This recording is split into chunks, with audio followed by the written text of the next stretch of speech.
Bueno, estábamos hablando mientras esperábamos que se conecten el resto, un poco qué les había pasado con el tema de los videos, ¿no? Con este de los monos a la sala de espera, y comentaban de que impactan en las personas o aprendemos de la conducta de otras personas, y preguntábamos si eso era bueno o era malo, ¿no? Entonces, quizás podemos ver los paradigmas como un condicionante, como algo que nos condiciona, como una estructura que nos limita, pero también tiene su razón de ser, o por qué digamos, por qué existen a nivel biológico, a nivel de evolución, a nivel de, como personas, qué impacto tiene.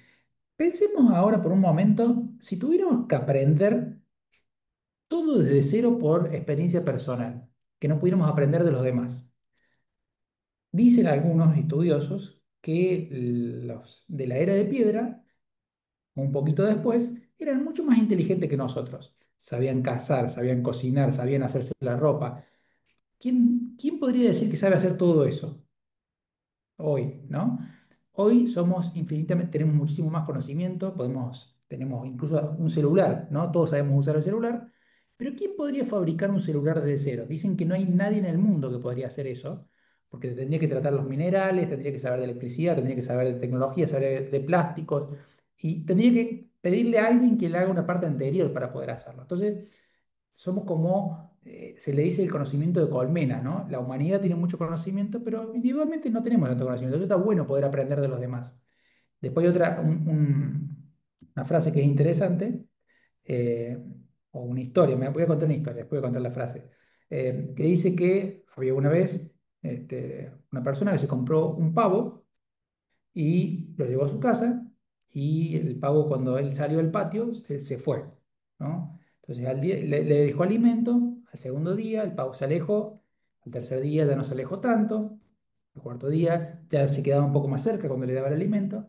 Con el pasar del tiempo, el pavo se acercaba ya cuando la persona traía el alimento, hasta que pasara un montón de tiempo y llegó el día de Acción de Gracia, y cuando fue el pavo a acercarse porque le iba a dar alimento, le cortó la cabeza y después se terminaron comiendo el pavo. Entonces, que no nos pase la del pavo, que es porque, digamos, vemos que lo que pasó siempre es lo que va a pasar, ¿sí? Esto tiene que ver un poco cómo se hacen los hábitos, cómo se forman los paradigmas. Ya vamos a hablar de eso ahora en un ratito, pero está bueno que alguien le podría haber contado al pavo, ojo con las personas que para el Día de Acción de Gracia comen pavo. Entonces, por ahí, si no hubo nadie que lo contara y tuvo que aprender por la experiencia propia, ya era tarde cuando lo aprendió. Entonces, hay un dicho que dice que aprender todo por la experiencia propia es muy doloroso y a veces muy tarde. ¿Sí? Es un aforismo ese. Eh, Vamos a volver a la presentación y charlamos un ratito y después vamos a hacer algo interactivo. ¿Sí? Em, bueno, con esto terminábamos la semana pasada, hablábamos de que los paradigmas son un poco como los anteojos, lo que vemos en la realidad. Pero me gustaría contarle un poquito mi forma de entender, o la forma que me gusta más de explicar los paradigmas, que son como mapas mentales, ¿sí? Los mapas mentales, ahí van a ver un dibujo de mapas mentales, no hace falta que lean lo que dice, ni sé lo que dice, pero lo grafica un poco. Y fíjense que tiene una similitud muy parecida a cómo están hechos los gráficos de las neuronas o las interacciones en el cerebro. Y pensemos que el mapa mental también es como del cerebro. Yo no sé si alguien lo dibujó así a propósito o tiene esa referencia por la similitud, pero la verdad que viene al pelo para la explicación. Y cuando nosotros tenemos algo que, digamos, entra, ya sea por la vista, por el oído, algo que dispara una neurona en nuestro cerebro, esta se conecta con otras neuronas y va estableciendo como relaciones.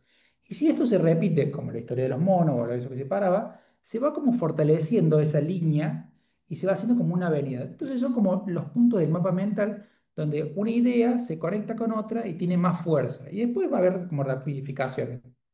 Esto funciona igual que como si trabajáramos un músculo. Si nos dedicamos a hacer deporte, si trabajamos mucho músculo, se fortalece y se hace más fuerte. Y es más, cuando tengamos que hacer fuerza, seguramente vamos a usar el músculo que ya tenemos trabajado. Entonces, como decíamos recién, digamos, tiene sus cosas positivas y sus cosas negativas. Si dijéramos que lo que aprendemos de los demás es bueno, es positivo. Ahora, si aprendemos cosas que nos impiden avanzar o nos estructuran, puede ser negativo. Entonces vamos a ver unas dos ideas de por qué para qué sirven los paradigmas, ¿sí? Entonces, ahora le voy a proponer que alguno me diga la imagen de la izquierda. ¿Qué ven ahí? A uno no, varios. Quiero que todos abran los micrófonos y digan qué ven ahí. De nuevo Unos los invitamos a prender puntos. las cámaras, es lindo vernos. Un Ahora hay poquitos cubo. cuadritos que podemos ver, pero ¿qué ven en la imagen de la izquierda? Un Cubos. cubo. Cubos. ¿Qué más? ¿Alguien más ve algo más? Unos puntos negros. Unos rombos, unos Ro- círculos, unas patitas de gallina, Bien, David, me gustó, muy creativo. Como una telaraña. Em, ¿Qué cosa? Como una telaraña. A Bien. Spider-Man. Bueno, le voy a sacar un poco de suspenso. No hay ningún cubo ahí. Si yo desaparezco los círculos, o casi círculos, porque no son círculos negros, hay un fondo nomás, no se ve nada. Entonces nuestra mente construye a partir de datos parciales lo que supuestamente podría haber ahí. Entonces, es como si nosotros viéramos la cabeza de un gato atrás, o imagínense un tigre, atrás de un sillón. No imaginamos que hay una cabeza, imaginamos que hay un tigre que está atrás del sillón. Entonces, tenemos la información incompleta y la completamos con otra información o con cosas que nosotros ya conocemos. Entonces, imagínense que si vemos la cabeza de un tigre atrás de un sillón, nuestro cuerpo se prepara para salir corriendo. Empiezan las pulsaciones, suben los latidos, respiramos más fuerte, bombea azúcar a la sangre para que estemos preparados para salir corriendo. Y todo eso pasaría por ver una cabeza. Y estaríamos diciendo, no, pero no hay un tigre, hay una cabeza. No. Bueno, nuestra mente puede ver con cosas incompletas algo, construye algo que podríamos suponer de lo que pasa. Y eso nos ayuda, nos es útil. Ahora, ¿quién puede leer lo que dice ahí? ¿Alguien me ayuda? tu mente tiene la inmensa habilidad de ordenar el caos. Bueno, esto es un paradigma, ¿sí?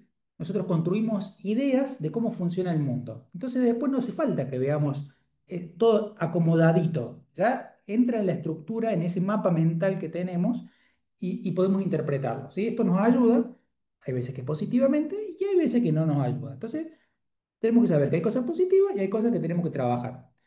Y hay una frase que siempre la dejaba, pero ahora se la voy a hacer leer. ¿Quién puede leer eso? A ver, ¿alguien me ayuda? No solo son limitaciones. En un estudio de una universidad inglesa se demostró que no importa el orden de las letras en el miedo, no sé, de una Medio. palabra, Ujú. medio, es siempre y cuando la primera y la última letra estén en su lugar correcto. El resto de las letras pueden estar totalmente desordenadas y aún así puedes leerlo sin ningún problema. Bueno, fíjense que nosotros no leemos palabras, vemos algo incompleto y ya logramos entenderlo. Fíjense que están escritas mal las palabras, siempre y cuando la primera y la última estén bien, puedo leer toda la frase. Entonces, bueno, si quieren intentarlo con 1000 frases de esta forma, pueden hacerlo y van a ver que no leemos palabras, ¿sí? Con tener pequeños datos de la realidad, nuestra mente ya puede captar la idea y no hace falta que esté exacto. Bueno, para eso sirven un poco los paradigmas, ¿sí? Para simplificarnos el caos, para acelerar una respuesta. Bueno, eso puede tener, como les decía, cosas positivas y cosas malas.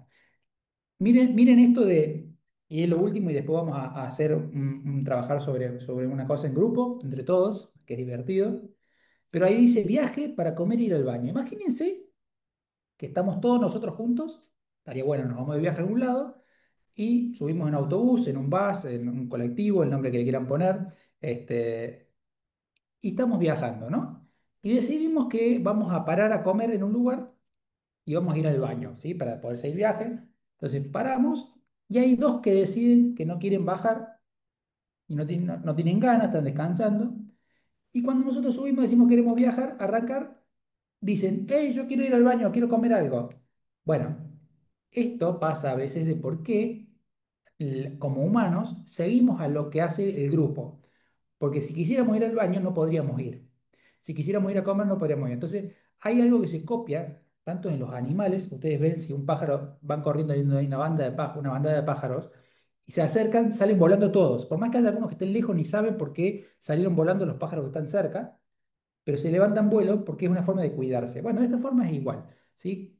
Actuamos como un grupo y está bueno que podamos actuar similar que los demás, porque si no podemos tener consecuencias negativas, que cuando queramos ir al baño los demás no quieran parar, cuando queramos comer los demás no quieran comer, ¿sí? Y si uno descansa, tienden a descansar todos. Hay algo que es muy llamativo, que cuando uno bosteza, hay un efecto contagio que bostezan casi todos los que están alrededor.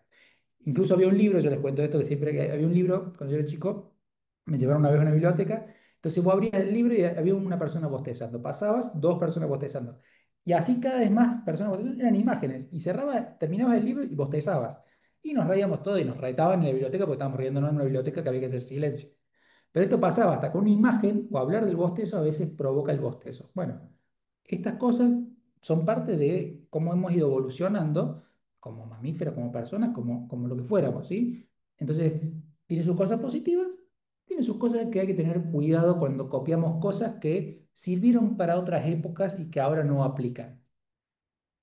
Sacando esto de para qué pueden servir los paradigmas, hablamos de cómo funcionaban un poco, ahora vamos a ver un ejercicio que está bueno para ver esto de el tema de los paradigmas. Y para esto le voy a pasar la palabra, perdón, si alguien quiere hacer un comentario, alguna reflexión, decir no pienso igual con todo esto, los escuchamos porque la idea de esto, como dijimos otra vez, no tenemos toda la respuesta, la idea es construirlo entre todos y que todos podamos ayudarnos a crecer, ¿sí? Así que si alguno quiere hacer un comentario o una reflexión, si no le voy a pasar la palabra a Ailem.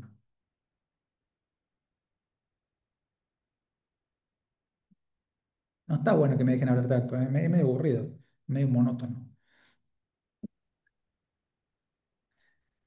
Bueno, cualquier Ailem, cosa, si David o alguno de los que se suman por primera vez no entiende algo, se perdió de algo, nos frena y nos dice, porque capaz que nosotros venimos del encuentro anterior, entonces hay cosas que ya las estuvimos charlando ahí, así que ese material está en la aula, pero de todas maneras también se puede preguntar por acá. Bueno, vamos a pensar juntos en este dilema, ¿sí? ¿Alguien se anima a leer?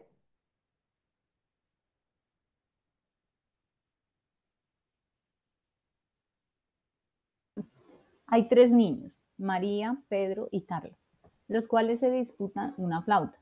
María reclama la flauta diciendo que ella es la única que la sabe tocar y que sería injusto negarle la flauta a la única que la sabe tocar. Tanto Pedro como Carla reconocen que María es la única que sabe tocar el instrumento. María tiene un argumento lógico, es la única que podría utilizarlo de forma correcta. Incluso los demás niños podrían disfrutar de escuchar la música que podría tocar María. En cambio, si la flauta la tiene Pedro o Carla, no. Hasta podría ser molesto escuchar un sonido de un flauta cuando el que la tiene no sabe tocarla. Pedro es pobre y que tanto María como Carla tienen miles de juguetes con los cuales jugar, pero que él no tiene nada y que de tener esa flauta le permitiría tener algo con que jugar. María y Carla reconocen que son más ricas y que tienen muchos juguetes y están bien provistos de entretenimiento. Carla plantea que ella hizo el instrumento que le llevó mucho esfuerzo durante varios meses para poder hacerlo con sus propias manos. Pedro y María reconocen que eso fue así. El argumento de Carla es muy fuerte. Sería difícil negarle la flauta. Gracias. Bueno, acá tenemos tres niños y una flauta, ¿no? María la sabe tocar, Pedro no tiene otra cosa con lo que jugar y Carla hizo el instrumento, ¿sí?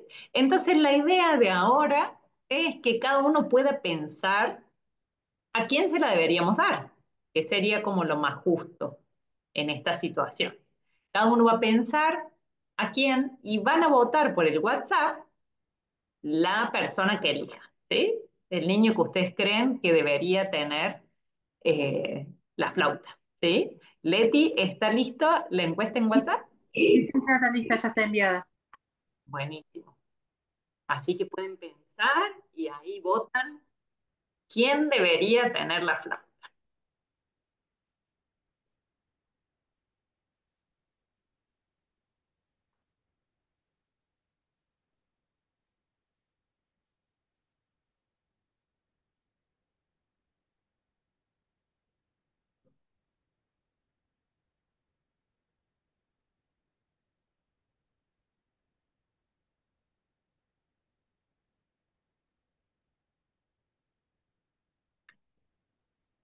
¿Todos pudieron votar?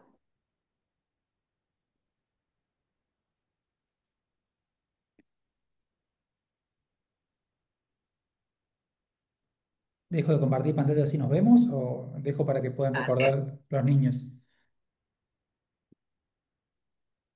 A ver cómo vienen las votaciones.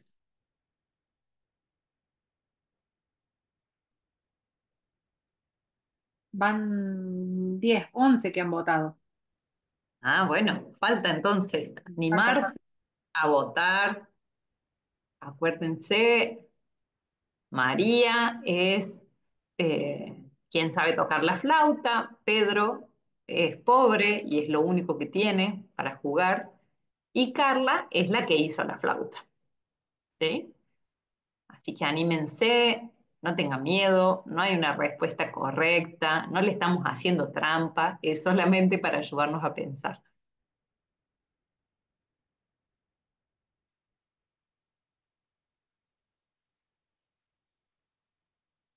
comparto yo el... Dale, vemos ahí los resultados.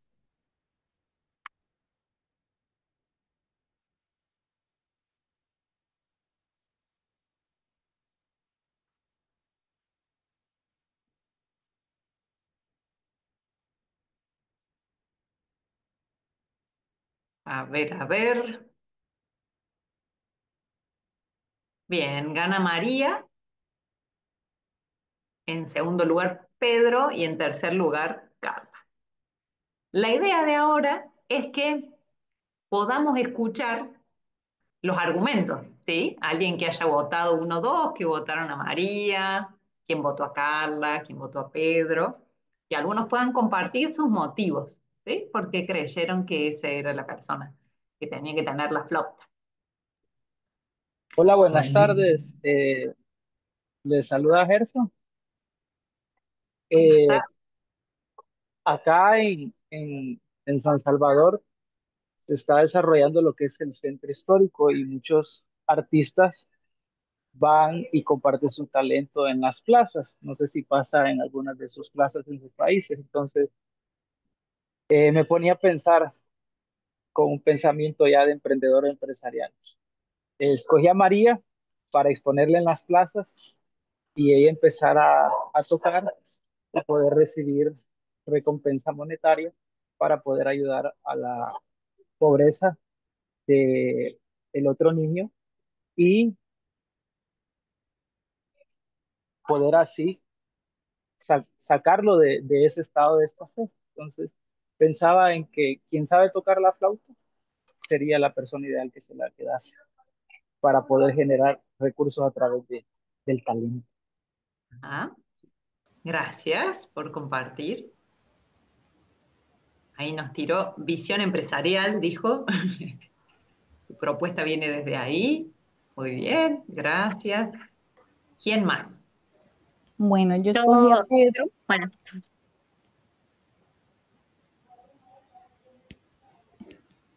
Ahí va Maidi. Escuchamos ahí. Bueno, gracias, perdón. Bueno, escogí a Pedro porque, pues ese es el pobre, no tiene juguetes, ¿sí? A las demás niñas pues le sobran los juguetes. Y porque de pronto él lo puede ver por el momento como un juguete, ¿sí? Por lo mismo que no sabe que una flauta y que le puede servir. Entonces, pienso que pensando como Pedro, que de pronto él lo vea como un juguete, pero luego descubra la utilidad de ello y le ayude también pues para su economía. Ujú. Muy bien, gracias. Ahí Janela. Sí, yo lo había pensado porque es la única que sabe tocar la flauta y que le puede enseñar a los demás. Y bueno, todos sabrían tocar. Solo eso. Ujú. Gracias. Bien, fíjense que quienes votaron a la misma persona, por ahí el argumento es distinto, no necesariamente. Eh, Ahí Jimena dice, yo voté por María, diría que ella podría alegrar a los otros dos niños, pero creo que cada uno de los niños puede dar una utilidad diferente. Muy bien. ¿Quién votó a Carla? Que no la hemos Sí, nombrado todavía. buenas noches. Yo Bien, Buenas noches. Sí, yo voté a Carla sin pensarlo mucho, la verdad. Creo que me quedé así con, o sea, en mi pensamiento, pues Carla hace la flauta, entonces es suya. Si ella pues decide compartirla o regalarla, bueno, ya depende de ella, pero es suya, ¿no? Tal vez es una forma muy minimalista y muy simple de ver las cosas, pero fue lo primero que pensé, o sea, si ella lo hizo o con otra cosa, si lo compró, bueno, es de ella, pero eso. gracias. Está bien, son distintos puntos de vista, ¿no? Desde donde nos paramos para pensar cuál sería la mejor opción. Así que no se hagan problema, digamos, si alguien obtuvo más puntos, menos puntos, son diferentes criterios. Está bien. Gabriel dice, yo no pude votar, no encontré la encuesta de rápido. Ah, bueno. Eh, si sabes, Gabriel, cuáles son las opciones y pudiste leer el dilema, cualquier cosa, si no, te podemos contar de qué se trata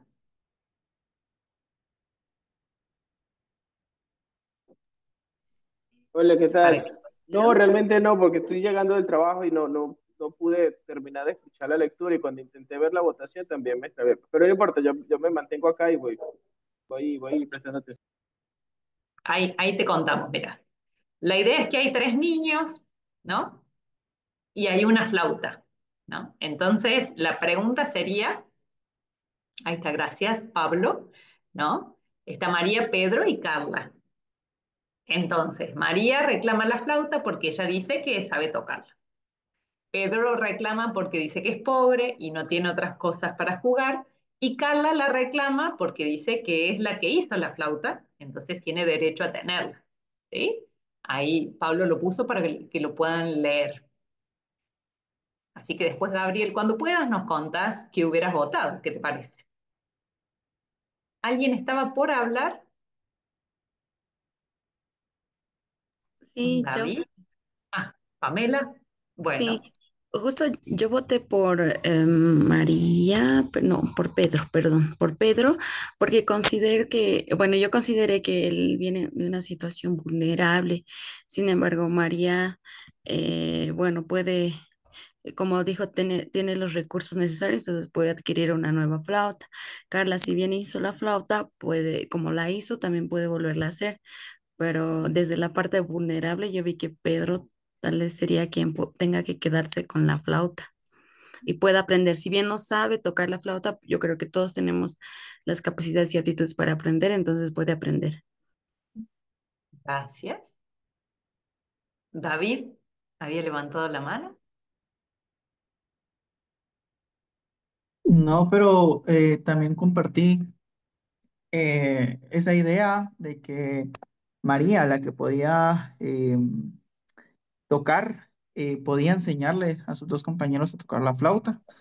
Y Ujú, pues así había como mejor uso de ese instrumento. Por eso ujú. voté por María. Gracias. Bueno, uno más que quiera compartir Yo, su...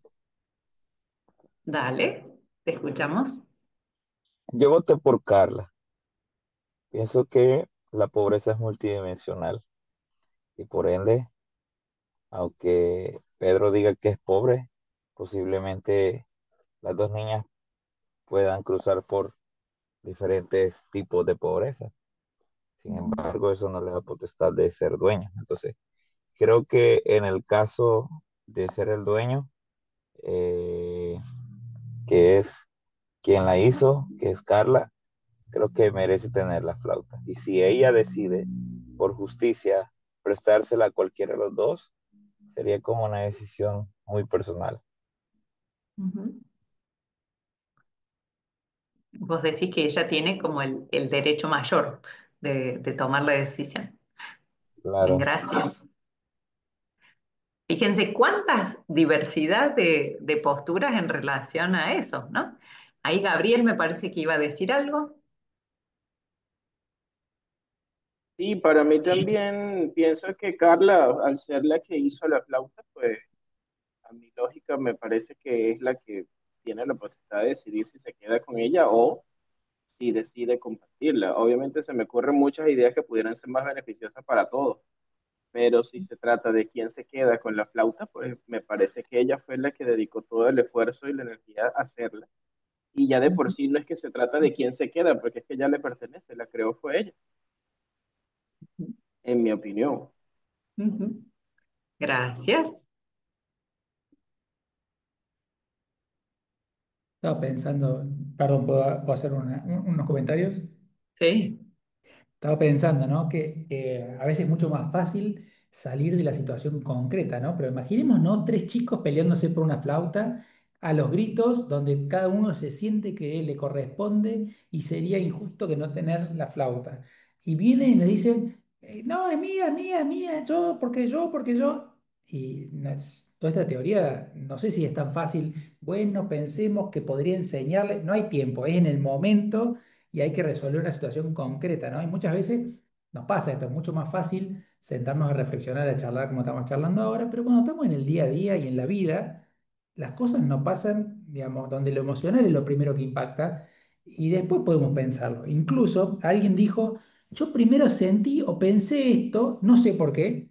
Bueno, normalmente la neurociencia ha demostrado que tomamos decisiones en milésimas de segundos y después la razón lo que hace es justificar la decisión que tomamos antes. O sea, hay una decisión que se mezcla entre lo racional y lo emocional que está muy cargado sobre el paradigma que tenemos internamente todos, o la historia, la experiencia, todo lo que quieran, y después nos dedicamos un montón de tiempo a justificar y explicar por qué tomamos esa decisión. Pero la decisión fue así.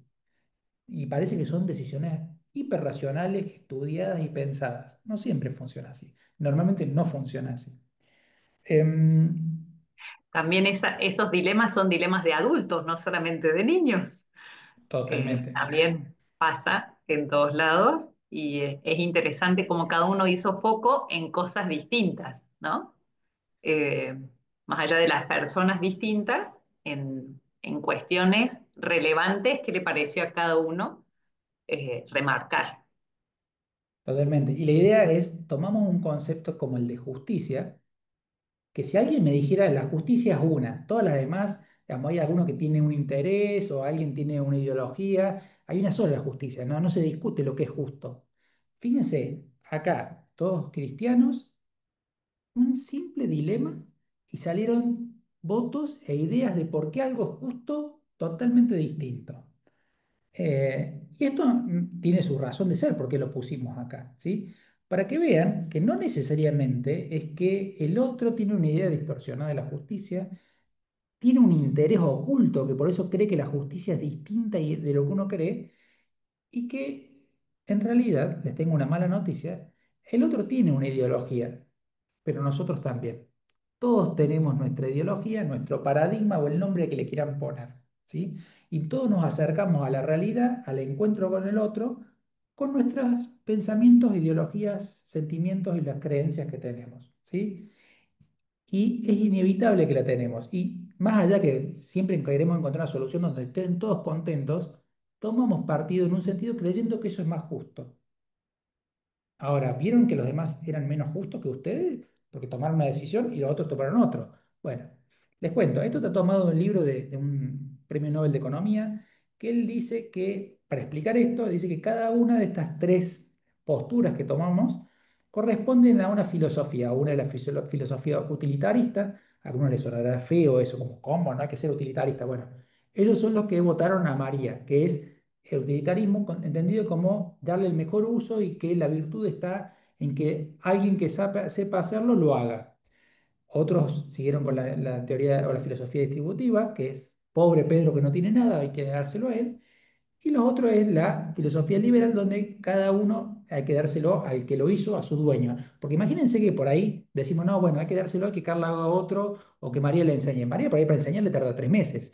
Y Carla por ahí tardó 6 meses en hacer la flauta. Entonces, es fácil tomar decisiones y después explicarlas. Pero bueno, hay todo un trasfondo detrás. A ver, no hay una idea correcta ni simple, pero lo que queríamos ir es, ojo, que cuando opinamos sobre una imagen es fácil. Ahora, cuando opinamos en la realidad, donde hay intenciones, intereses, todo un trasfondo en cada persona y en cada decisión, es muy complejo. Y nosotros, al igual que el otro que está del otro lado, tenemos nuestra ideología, nuestro paradigma y nuestra forma de ver las cosas. Y la mejor forma para encontrarse con el otro es saber que uno tiene eso y tener cuidado, ¿sí? Eh, ok. Bueno, no vemos las cosas como son, sino como somos. Esto viene un poco de la mano de lo que veníamos charlando los otros días. No escuches para responder, escucha para comprender. Muchas veces nos pasa que cuando entramos en una discusión o charlamos con alguien, escuchamos atentos y decimos, no somos buenos escuchando, yo quiero escuchar. No, no. Estamos preparando cómo rebatirle lo que nos estaba diciendo la otra persona. ¿No les pasó alguna vez? A mí me pasó muchas veces. Estoy atento a ver cómo le puedo ganar la discusión, ¿no? Esto de que nos gusta tener la razón que charlábamos los otros días, ¿no? Pero está bueno poder escuchar para comprender al otro, para ponernos en en su lugar, ¿no? Bueno, acá vamos a un poquito tratar de entender o buscar aprender un poquito de esto que estábamos hablando, de por qué tenemos distintas formas de ver las cosas. Entonces, esta imagen me gusta porque hay dos, bueno, aclaro algo. Siempre pensamos que nuestra mente funciona como que grabamos películas de lo que pasa, ¿sí? Los estudios científicos y de neurociencia han demostrado en los últimos tiempos que más bien son como impresiones, son como si nosotros pintáramos un cuadro de la realidad. No son grabaciones de un video con movimiento, sino que son impresiones que nosotros tenemos y resaltamos las cosas que más nos interesan. Entonces, esto del cuadro está bueno porque hay una persona que pinta a una persona que está durmiendo en la calle, ¿no? Y hay otro que pinta un paisaje. Fíjense que ni siquiera pinta las rejas que tiene entre medio de la naturaleza y el pintor. Y es llamativo que la persona que está más cerca de la persona que duerme en la calle no lo pinta, está viendo el paisaje que está más lejos. ¿Podríamos decir que uno de los dos no está mostrando la realidad? ¿O que algo es más real y más verdad que lo otro? ¿Podríamos decir que algo es más cristiano, más humano? Por ejemplo, podríamos decir, no, bueno, el que es atento con la persona que está durmiendo en la calle, y por ahí el otro dice, mirá, esta es la creación de Dios y la estamos enjaulando y la estamos perdiendo, la estamos maltratando con las cuestiones que no estamos teniendo en cuenta, las cuestiones ambientales. Entonces, un poco la idea es pensar un poquito qué es lo que vemos en la realidad. ¿Qué piensan que vemos en la realidad? Entonces, muchas veces no está en la respuesta, sino en la pregunta. Nosotros ya nos acercamos a la realidad con preguntas. Entonces, la persona que está preocupada por las personas humildes, los pobres, va a ver la persona que está durmiendo en la calle. La persona que está preocupada por el medio ambiente va a ver la naturaleza. Ahora, no quiere decir que no vea al otro, pero le resalta y lo tiene como más por encima. Entonces, donde tengamos nuestras preguntas, ¿sí? Nuestras inquietudes, nuestros valores, eso es lo primero que vamos a ver, nos va a resaltar y lo vamos a demostrar en esta pintura que hacemos en nuestra mente, ¿sí? Si alguien quiere hacer algún comentario, reflexión, decir yo no estoy de acuerdo o lo que fuera, recuerden que esto, la idea es que nosotros estamos compartiendo cosas que hemos recibido de otros, pero la idea es que entre todos podemos enriquecernos, así que no se guarden las cosas que tienen, porque todo enriquece a los demás, ¿sí? Creo que alguien compartía esta imagen los otros días y está bueno esto de que hablábamos recién, de poder ponernos en el lugar del otro. Entonces, a mí me gusta esta frase que dice, tenemos dos orejas y una boca. Eso quiere decir, para escuchar más y hablar menos. ¿Sí? Entonces, esa imagen del 6 y 9 dice, el hecho de que vos tengas razón no quiere decir que el otro esté equivocado. Simplemente no lo has visto del otro lado. Y la única forma es dar la vuelta y ponernos del otro lado para poder ver lo que ve el otro, lo que siente el otro. Entonces, como decíamos recién, está bueno escuchar no para cuestionar y validar argumentos propios, sino para escuchar al otro y crecer con lo que tenga para enriquecernos del otro, ¿no? Entonces, eso implica que no nos ponemos en una posición de acá arriba, sino que nos ponemos en esta posición, ¿no? Somos hermanos, criaturas de Dios, todos tenemos para enriquecernos a todos. Bueno, este videito ya hemos aprendido el año pasado que los videos no funcionan tan bien, así que les voy a contar la historia yo. Y ahora vamos a charlar un segundito para contar la historia. Voy a dejar de compartir. Así los veo, aunque no prenden las cámaras. Me gustaría que prendan un poco más las cámaras. Es feo verme a mí mismo. Soy feo además, así que más lindo verlos a ustedes. Les voy a contar una historia. Dice que había un pueblo donde eran todos ciegos. Y un día apareció un elefante. Entonces se reunieron el consejo de sabios de los ciegos y dijeron, ¿qué es esto que apareció acá? Entonces uno se acerca y tocó así y tocó una de las patas del elefante y dijo, esto es un tronco, es como un árbol gigante, ¿no? Un tronco muy grande. Entonces el otro estaba tocando la cola y dice, no, no, esto es como una víbora, como una soga, que es un tronco, nada que ver. Entonces otro hizo así, tocó las orejas y dijo, no, no, esto es como un abanico gigante que se mueve. Otro tocó la trompa y dijo, esto es como una víbora que se mueve, que tiene vida. Y discutían y discutían. Y de pronto llegó al pueblo una persona que podía ver y les dijo, le preguntaron qué era lo que estaba ahí, y él le dijo, miren, esto es un elefante, es un animal enorme que tiene cuatro patas, tiene una trompa muy grande el animal, pesado, tiene dos orejas grandes y una cola finita. Los ciegos, el colegio de sabios, le dijeron, este está re loco. Lo echaron del pueblo y dijo, váyase de acá, usted no tiene idea de nada, y se quedaron discutiendo qué era eso que estaba ahí. Moraleja, tengamos cuidado cuando viene alguien nuevo a ver una forma distinta de ver las cosas y no quedarnos discutiendo con lo que nosotros creíamos en el pasado. Entonces, está bueno como puntapié inicial para hablar, no sé si alguien ha leído el material o no, sobre los paradigmas dominantes y los paradigmas alternativos. ¿Sí? ¿Alguien leyó el material? ¿Quiere hacer algún comentario? Ay, ¿yo qué hice? Ahí está. Eh,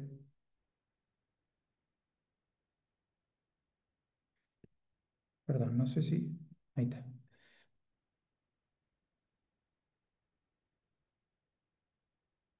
No, están viendo cualquier No, cosa, ¿no? ahora está moviendo tu pantalla, recién no la veíamos. Ok. Deme un segundo. Ahí te vemos a vos. Ok. Mejor que vean la pantalla. Eh, bueno, nada. Eh, Paradigmas dominantes y alternativos, ¿sí? Hago una pequeña introducción para los que no leyeron el material. Siempre hay un paradigma dominante en la sociedad, en la comunidad, ¿sí? Ya sea en la iglesia, ya sea en la sociedad donde vivimos, incluso en nuestras familias, ¿sí? Que es una forma de entender las cosas. Y existen paradigmas alternativos que hay alguien que piensa un poquito distinto, ¿sí? Pero como no es el que maneja qué es lo que se piensa como comunidad, no está en mayoría. Bueno, nada, es como el bicho raro, digamos, lo pensamos, "Man, este está medio loco, ¿cómo va a pensar esto? O por qué quiere traer esas ideas nuevas si esto siempre funcionó, ¿no? Si alguien escucha alguna vez esta frase, les puede parecer conocido.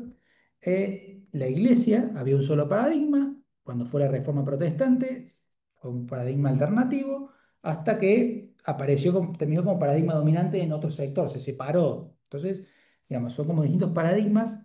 Uno es el que maneja la sociedad en mayoría. En una iglesia siempre hay un paradigma dominante y hay paradigma alternativo y hay posiciones concretas. Y ustedes hay algunos que ya hicieron los trabajos prácticos con un error de cómo estaba puesta la fecha, pero ya lo plantearon a esto, ¿sí? ¿Qué piensan ustedes? ¿Cuál era el paradigma dominante y cuál era el alternativo en esta historia del elefante? ¿Qué piensan?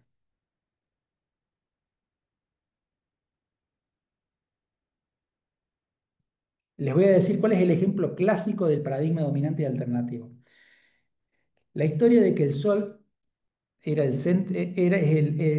la Tierra era el centro del universo, funcionó hasta la Revolución Copernicana, ¿sí? Que es donde se estableció como paradigma dominante que el Sol en realidad la Tierra daba la vuelta alrededor del Sol. Pero alguien en el siglo 3 Cristo ya había dicho que creía que la Tierra giraba alrededor del Sol. Estamos hablando del siglo 3 Cristo. Pasaron como 1800 años hasta que pasó a ser paradigma dominante. ¿Por qué? Porque la mayoría creía que era así, la Tierra era el centro del universo, el Sol giraba alrededor, y el otro era alternativo. ¿Y cómo veían al alternativo? Estos están locos, ¿cómo van a pensar eso? Son ridículos, son rebeldes. Este, Cuando pasó de que este pasó de ser el paradigma dominante, hoy tenemos algunos que piensan que la Tierra es plana. Ese es un paradigma alternativo, ¿sí? Eso es un ejemplo fácil de ver a nivel de algo general, que son los paradigmas dominantes y alternativos. ¿Alguien quiere hacer algún comentario sobre esto, alguna reflexión o pensar sobre la historia del elefante, cuál es el dominante y el alternativo? Y yo, ¿qué tal? Adelante. ¿Me escucha? Ya, perfecto. No, estaba acá pensando que si nos ponemos a evaluar un poco de los ejemplos que se me ocurren, es la misma venida de Cristo.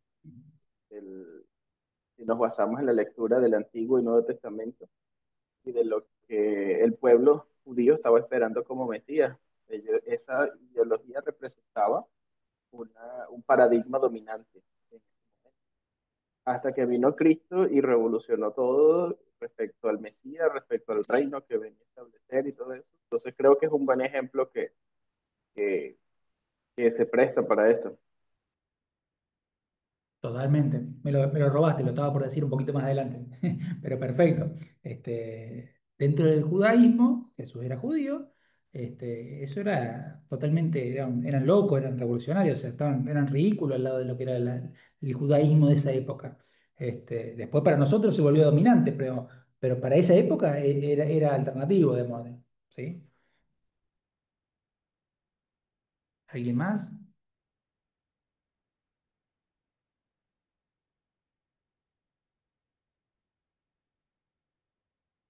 Bueno, cuando quiera hacer alguna reflexión alguno o compartir, con todo gusto, levanta la mano o dice, quiero decir algo y lo dice. Voy a pasar a la siguiente que va de la mano de esto y lo voy a enganchar con lo que decía, creo que Gabriel. Perdón, no vi quién era que hablaba porque no me aparecía el cuadrito. Este, mm, ¿Dónde se producen los cambios de paradigma? ¿Sí? Esto que hablábamos recién, ¿no? Cuando vino Jesús, cuando se produjo el cambio digamos, del concepto de si la Tierra o el Sol eran el centro, ¿sí? U otra cosa, o con el protestantismo también, cuando surgió. Bueno, primero que nada hay que entender que hay veces que los cambios de paradigma se producen que el alternativo desplaza al dominante, ¿sí? Cambia el paradigma dominante. Pero hay veces que tiene mucha fuerza, pero no logra desplazar al dominante y lo que hace es dividirse, como pasó con el protestantismo. Entonces, la Iglesia Católica siguió por un lado y el protestantismo por el otro, ¿sí? Se dividió porque no logró reemplazarlo. Em, Ahora, quiero ir a algo que ayuda mucho a entender cómo funcionan o dónde funcionan los cambios de paradigma, ¿sí? Y uno es, ¿quiénes son normalmente los protagonistas y dónde se producen los cambios de paradigma? Em, ¿Qué les parece? Tomemos el ejemplo de Jesús. ¿Dónde se produjo el cambio de paradigma? ¿O dónde se produjo el tema de la revolución copernicana, digamos, a nivel de la ciencia? ¿Qué les parece? ¿O dónde se produjo el protestantismo? Se produjo en la sede del poder de la Iglesia, en el Vaticano, se produjo en un lugar de poder, en un lugar histórico. ¿Dónde se produjo, dónde surgió Jesús como, con su misión? ¿En Jerusalén o estaba en otro lado? Que era, digamos, el eje del poder o de la religión judía en ese momento. ¿Era en el centro? ¿Era alguien que venía de una familia poderosa? ¿Dónde les parece que se producen los lugares y quiénes son los protagonistas de los cambios normalmente de los paradigmas?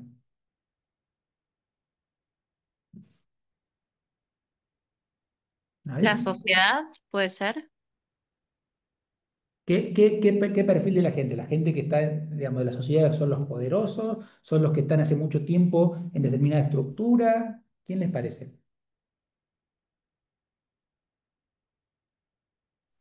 Se pudiera decir que quizás proviene de lo que está en el extremo de esa sociedad, vamos a verlo así, los marginados, los oprimidos, ¿no? En ese contexto se pudiera decir que por lo general siempre nacen los cambios de.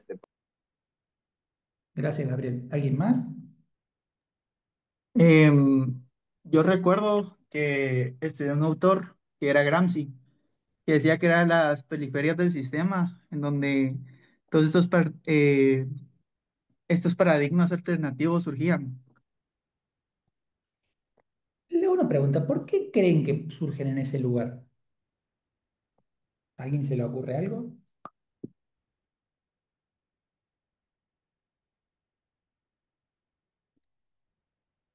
Les voy a dar los dos ejemplos que ya usamos, ¿sí?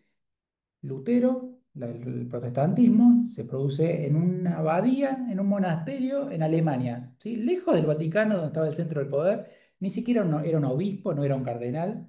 Era en un monasterio en un lugar de Alemania, ¿sí? Ni siquiera estaba en la capital de Alemania. Estaba en un pueblito. Jesús nació en Belén, ¿sí?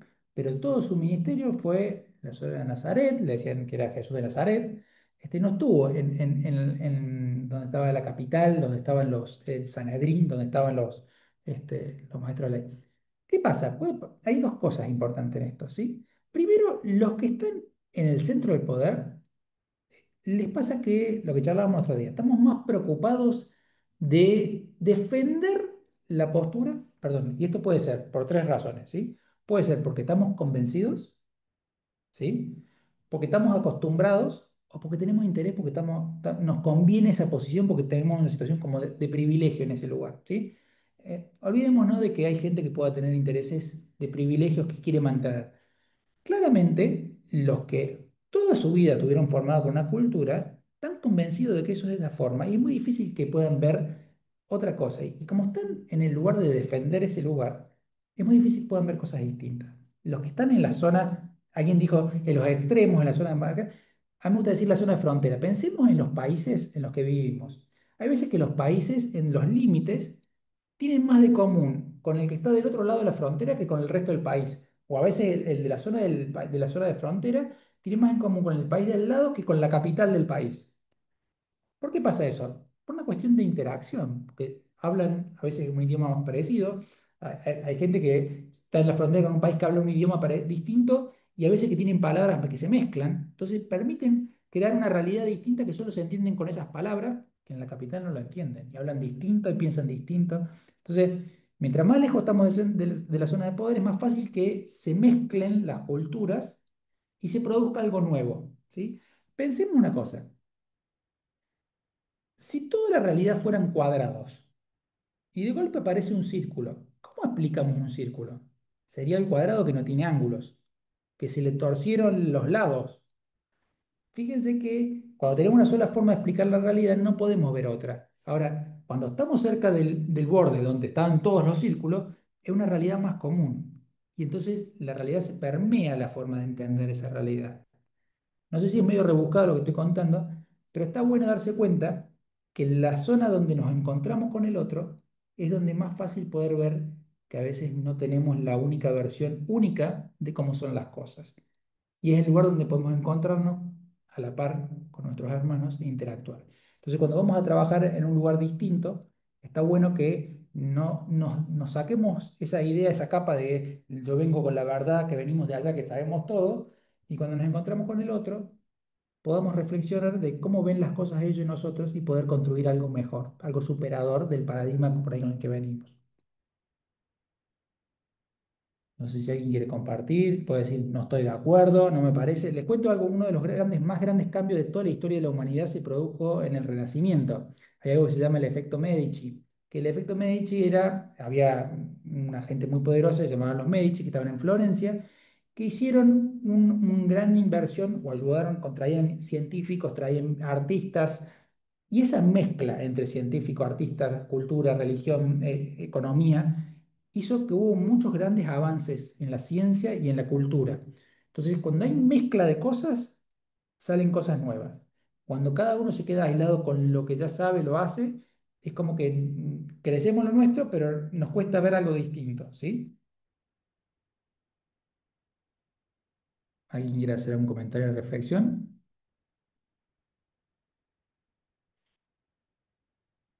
¿No? Bueno, vamos a adentrarnos en algo antes de que vayamos a los grupos, que es, vamos a hacer una especie de nexo con lo que viene después, ¿sí? Después del próximo módulo. Ahí, Pablo, Sí, Jimena puso en el chat, puede ser por el interés y cambio de pensamiento de la persona. totalmente. ¿Alguien más quiere compartir? ¿Sí? No me dejen hablando solo porque es aburrido, se vuelve monótono. No crezco yo No, yo tampoco, ni guardo, nosotros. Sí, yo guardo silencio porque yo soy preguntón y muy conversador, entonces a veces yo dejo que los demás participen. Pero justo pensando en eso, para mí sí es algo de cuidado. Pienso sinceramente que eso es un área de mucho cuidado, porque creo que todo comienza con una identidad, ¿no? Obviamente, si lo vemos en el contexto social, toda esta información para mí sí tiene valor porque soy partidario de que Uno nunca puede ir imponiendo vamos a verlo así, lo que yo considero que es mi verdad. Siempre tratando con respeto, siempre tratando con humildad, entendiendo pues que en este mundo terrenal, hasta la palabra dice que ahorita nosotros vemos las cosas como a través de un espejo, no las vemos claramente y que las tendremos 100% claras cuando Cristo venga. Entonces, en contextos, vamos a decirlo así, seculares, sociales, comunitarios, para mí pienso que, ok, eso es una verdad aplicable. Sin embargo, en lo que tiene que ver con la identidad de Cristo, de lo que es la enseñanza doctrinal y de lo que tenemos por seguro según la enseñanza bíblica, para mí sí es un tema delicado porque sabemos que, o por lo menos viéndolo así, pienso que no todo el mundo viene con unas buenas intenciones. O sea, creo que al final daremos cuenta delante de Dios de lo que es y de lo que no es.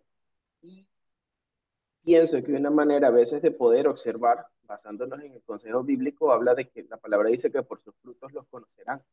Luego de ver un tiempo y ver qué resultados obtiene una persona respecto a una creencia o una ideología o una posición, entonces se va a evidenciar si realmente eso era algo que era bueno, ¿no? O que era respaldado por Dios.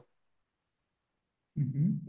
Gracias, Gabriel. Me diste el puntapié buenísimo para la siguiente pregunta, la siguiente reflexión. La idea, el próximo módulo son paradigmas bíblicos para la misión. Entonces, la idea es reflexionemos un poco, bueno, los paradigmas que nosotros tenemos o que tuvo la iglesia a lo largo del tiempo. Entonces, le hago una pregunta, ¿sí? Pensemos en un momento el tema de las cruzadas, ¿sí? A ver, fue el cristianismo el que fue y quiso conquistar Jerusalén y conquistarlo para la iglesia, para Jesús, supuestamente, y mataban personas, ¿sí? Musulmanes o lo que fuera, para conquistarlo para Dios. Pensemos en un momento, todas las personas que fueron, ¿eran personas que eran malas? ¿Que estaban, eran diabólicas? ¿O algunos estaban convencidos? Seguramente hay alguno que tenía una intención y ganaba dinero enviando gente para que hiciera eso. Ahora, los que fueron, por ahí no puede ser que estaban convencidos que estaban haciéndole un servicio para Dios, más allá de que estuvieran equivocados. Pensemos en la esclavitud, ¿sí? Los países cristianos son los que mantuvieron más tiempo la esclavitud. Estados Unidos, el tráfico de esclavos que tenía en su momento Portugal católico o Inglaterra. Pensemos que eran todos países cristianos. Ahora, es muy difícil medir con nuestra moral de hoy y con nuestra visión de hoy del mundo lo que pasó en el pasado.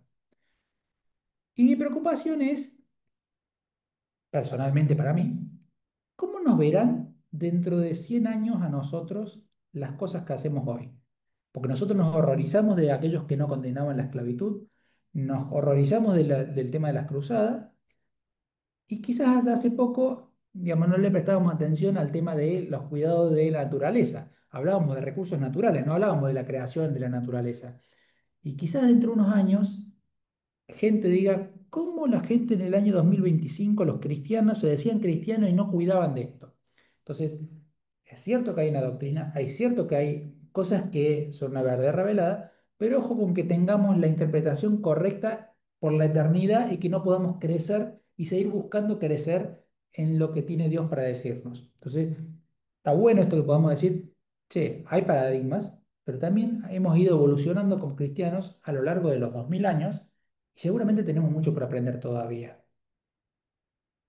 Esto es para que nos quedemos pensando para nosotros, que no creamos que tenemos todo ya cerrado y que no hay nada para seguir creciendo, sino que siempre podemos evolucionar. Y sepamos que no podemos mirar ni medir a otros con los valores de hoy de otras épocas. Más allá que pueda estar bien mal, podemos señalarlo. Ojo con mirar la paja del ojo ajeno cuando tenemos una viga en el nuestro. Recordemos esto, ya lo hablábamos la semana pasada. Última reflexión o último disparador para que reflexionemos. Esto, de nuevo, cualquiera que quiera hacer alguna reflexión o un comentario, entre todos nos enriquecemos y nos ayudamos a crecer. ¿Cómo nos relacionamos con el otro? Y volvemos casi al principio de la semana pasada. Yo tengo la verdad y se la tengo que llevar a los demás. Somos todo creación de Dios y todos podemos bendecirnos a todos. Bueno, nada, son disparadores para que pensemos, nos quedemos pensando, hagamos un comentario, o lo que querramos compartir con el resto, y yo no quiero hablar más. Así que los escucho si alguien tiene que hacer un comentario. No sé si Ailén, si no quiere ampliar algo, comentar algo.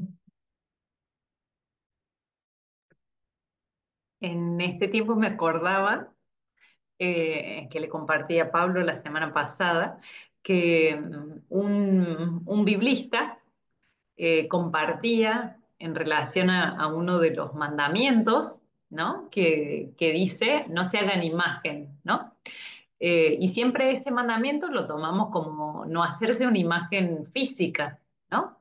Entonces él, bueno, volviendo un poco al original y demás, nos decía que también apunta al desafío de que no nos hagamos ninguna imagen fija de Dios, ¿no? Que es lo que más fácil nos sale, ¿no? Como poder armar el Dios más o menos que nosotros sabemos y listo, y así es Dios y chao. Y el desafío es poder siempre estar abiertos, ¿no? A seguir conociendo a Dios y en eso a nuevas perspectivas y a nuevos paradigmas. Y bueno, y eso me hizo pensar y me acordaba de eso en estos días, ¿no? Que, que bueno, que es difícil, ¿no? Todos queremos tener el Dios a nuestra imagen, en realidad. Bueno, eso.